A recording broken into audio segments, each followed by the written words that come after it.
This retired Army officer does, and claims he had the spacecraft wreckage in the 1960s. I had all the clearances above top secret.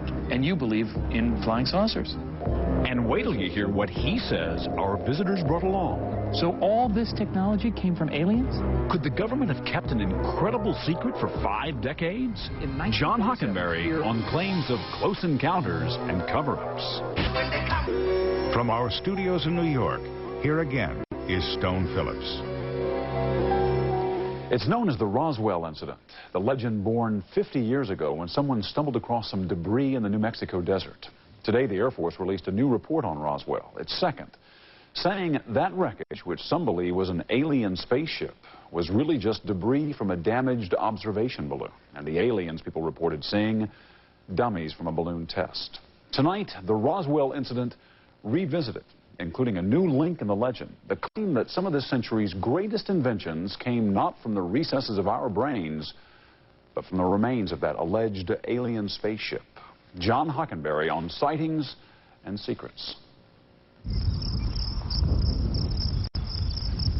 Roswell is the Holy Grail. It is the quintessential case, the quest, the ultimate proof, if it were true and if it existed.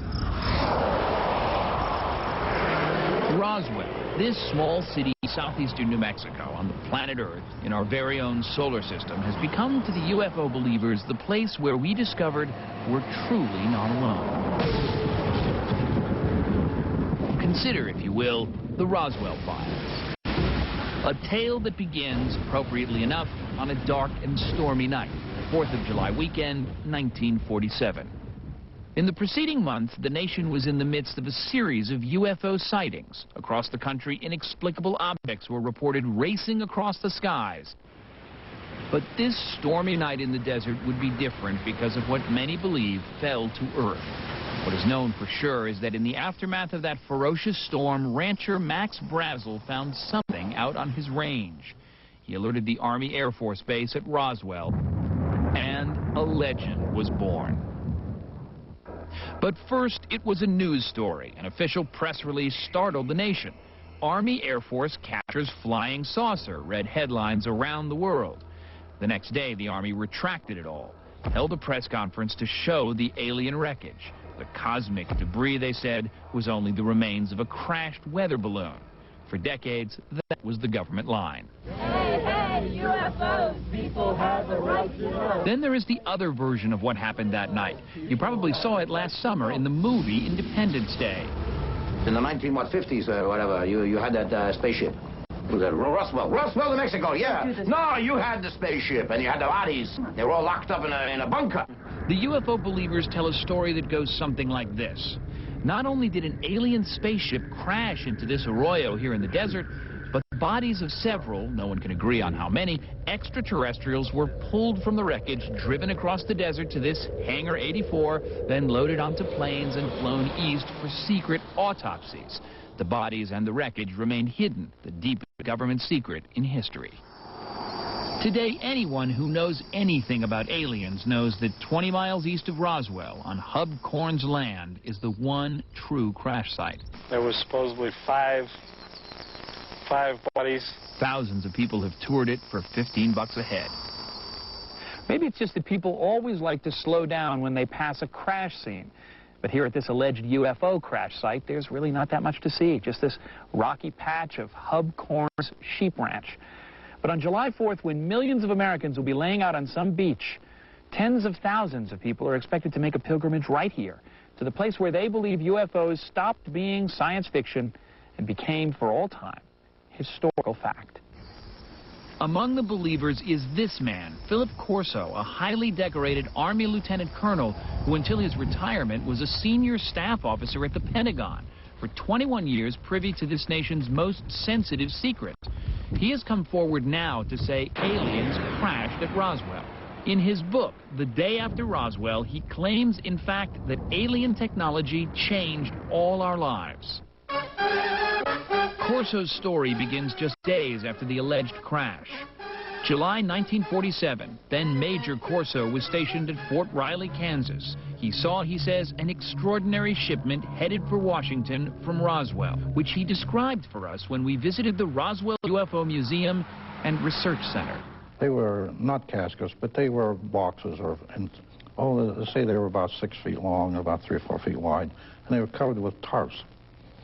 So when I went in with the sergeant, and he picked up one corner of the tarp, and there's this body floating in some sort of liquid. A body? Yeah, a body. A complete body, not the head only. Complete body. What kind of a body? It was like that thing there. You're serious? Yeah, simple face, not much to it. Little holes in the eyes. It looked different, and it was small.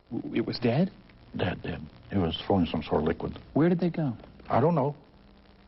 I never got into that.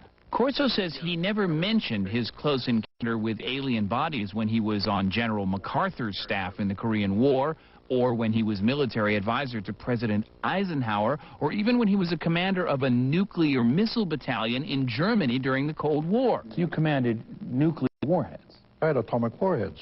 You know, this was not trivial stuff. You're a colonel in the U.S. Army with access to the most secure secrets of the United States government. I had all the clearances above top secret. I had the satellite clearance, eyes only at the White House. I had the crypto clearances. I had all those clearances one time or other. And you believe in flying saucers? I have to believe it. In the whole Roswell saga, Colonel Corso holds a particularly important position. He is the only alleged eyewitness to the alleged existence of the alleged alien bodies. We called them, in those days, extraterrestrial biological entities. You are the last living human being that saw those alien bodies. Remember now, there was people like me who who were people who wouldn't talk. So you think there are still people out there keeping the secret? I think I don't think I'm the last there are. So tell me about this here. Well, this is similar to what it looks like. Now, the mouth is different. I didn't see any big mouth like that. No sex organs. The nose was not like that. The ear is about right. And that eyelid, finally, when it was analyzed, it was that it collected light, like our image intensifies. And as we'll see, that glimpse of the aliens was only the start of Colonel Corso's involvement with the great Roswell alien cover-up. After all, extraterrestrials from Roswell and elsewhere are not all that, well, alien a concept.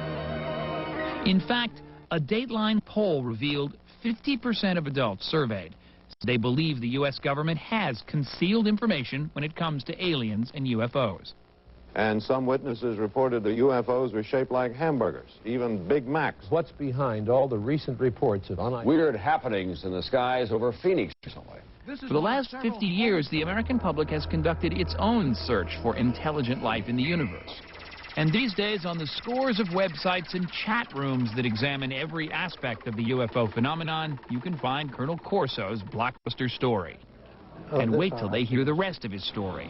Corso says that in 1961, he was posted to the Pentagon to the Office of Foreign Technology with one of the most secret assignments in history, custody of the actual Roswell UFO wreckage. And the book says Corso was ordered by his superiors to share the alien secrets with military contractors. We planted the seed, and then we'd see how the progress was going. And those seeds, Corso claims to have sowed, yielded an operator's manual for the millennium. An incredible array of inventions, all, he says, reverse engineered by American corporations from alien technology. Well, let's go through a list. Here's a very simple version of fiber optic. The first time you saw fiber optic? It was in a little bundle. In that flying saucer debris? Yeah. Stealth technology. Some of it came from aliens. Some of it came from aliens? Some of it. And this flew in the Gulf War? Yes. But perhaps the most important, these little Walkman radios, computers, everything that we have, the heart of it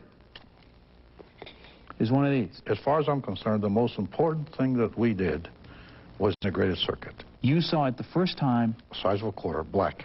From the flying saucer one debris? Was charred. I had about 4 or 5 of them. So all this technology came from aliens? We called it applied engineering. What we meant by that was give this information to industry that wants it and encourage them to take credit for it and take the patents. Boy, but the aliens would love to have the patents. Well, maybe the aliens have lawyers. I don't know. So we talked to representatives of the companies cited in Colonel Corso's book. They hold the patents on things like Kevlar, fiber optics, lasers, night vision scopes, and integrated circuits. All items Corso maintains came from alien technology. It's a who's who of American industry.